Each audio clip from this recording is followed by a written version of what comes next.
सुरुवातीला बातमी दादरची आहे। दादरच्या कबूतरखान्याचा वाद आता हायकोर्टात पोहोचलाय। आज सुनावणी होतीये कबूतरखाना बंद संदर्भात। कबूतरखाना बंद करण्याला पक्षीप्रेमींचा विरोध आहे। कबूतरांना खाद्य घालण्यापासून रोखू नका या संदर्भात कोर्टात याचिका दाखल करण्यात आली आहे। दिवसातून 2दा खायला घालण्याची परवानगी द्या। खायला घालण्यास बंदी घातल्यानं कबूतरांचा मृत्यू होतो असा पल्लवी पाटील, पक्षीप्रेमी पल्लवी पाटील यांच्यासह काही पक्षीप्रेमींची हायकोर्टात याचिका आहे। दादरचा कबूतरखाना बंद करण्यासंदर्भात प्रशासनानं घेतलेल्या निर्णयाचा वाद आता थेट कोर्टात जाऊन पोहोचलाय। या सगळ्याविषयी अधिक माहिती घेण्याकरता थेट जाऊया आपल्या प्रतिनिधी भाग्यश्री प्रधान आचार्य यांच्याकडे। भाग्यश्री, काल तू याच ठिकाणी होती कबूतरखाना परिसरामध्ये, काय सगळं अभूतपूर्व गोंधळ उडाला, कसे वाद प्रतिवाद रंगले हे तमाम महाराष्ट्रानं पाहिलंय। आज याच कबूतरखाना संदर्भात पहिली सुनावणी उच्च न्यायालयात होतीये। किती वाजता या सुनावणीला सुरुवात होईल? कोणत्या खंडपीठासमोर किंबहुना कोणत्या घटनापीठासमोर ही सुनावणी होणार आहे? नक्कीच लागवी। खरं तर कबूतरखाना बंद करायचा अशी जेव्हा अधिवेशनामध्ये मागणी झाली त्याच्यानंतर दुसऱ्या दिवशी कबूतरखाना जो आहे तो बंद करण्यासाठी महापालिकेने कारवाई सुरू केली होती। नागरिकांना अन्न टाकू नका अशा सूचना देखील महापालिकेने दिलेल्या होत्या। मात्र याच पार्श्वभूमीवर पल्लवी पाटील आणि तिच्या काही आणखीन 2 सहकारी या संदर्भात उच्च न्यायालयात त्यांनी धाव घेतली, याचिका दाखल केली।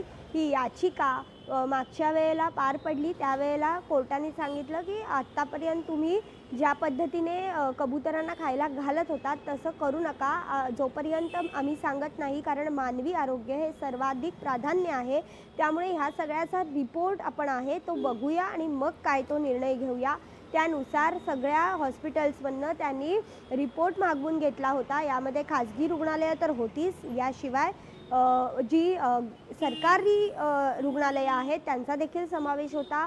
विशेषतः KEMचा अहवाल जो आहे तो मागवण्यात आलेला होता आणि या सगळ्यामध्ये आज तो अहवाल आहे तो आता डॉक्टर आरिफ, न्यायमूर्ती डॉक्टर आरिफ आणि न्यायमूर्ती गिरीश कुलकर्णी हे सगळं बघतील आणि त्यानंतर आज महत्त्वाचा निर्णय देतील। खरं तर या संदर्भात काल जो काही गोंधळ उडाला त्याच्यानंतर खरं तर उच्च न्यायालयाने सांगितलेलं असताना देखील अशा पद्धतीने कायद्याची अवहेलना करणं हे कितपत योग्य होतं या संदर्भात आज काही उच्च न्यायालयाकडनं टिप्पणी होते का हे बघणं देखील तितकंच लागवी महत्त्वाचं ठरणार आहे। मात्र आता जर बघितलं तर सध्या मी कबूतरखान्याजवळच उभी आहे।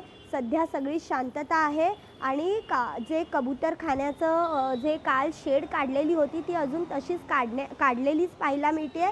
असं असलं तरी आज जो काही निर्णय येतोय तो बघणं अतिशय महत्त्वाचं ठरणार आहे आणि डॉक्टरांनी नेमके काय रिपोर्ट दिलेत, खरंच किती लोक कबूतरांच्या पिसांमुळे आणि विष्ठेमुळे आजारी पडलेत मुंबईत, याचा जो काही रेशो आहे तो डॉक्टरांनी काढलाय का हे बघणं देखील तितकंच महत्त्वाचं ठरणार आहे। आणि या व्यतिरिक्त जे काही रिपोर्ट्स प्राणीप्रेमी आणि विरोधी याचिकेतनं आल्या तो देखील बघून न्यायमूर्ती नक्कीच यावर आज निर्णय देण्याची आज या सगळ्या संदर्भात काय फैसला होतो हे याकडे सगळ्यांच्याच नजरा असतील, हे पाहणं फार महत्त्वाचं असेल।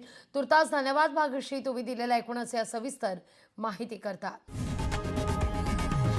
लोकशाही मराठी ऐका, पहा, जागरूक रहा।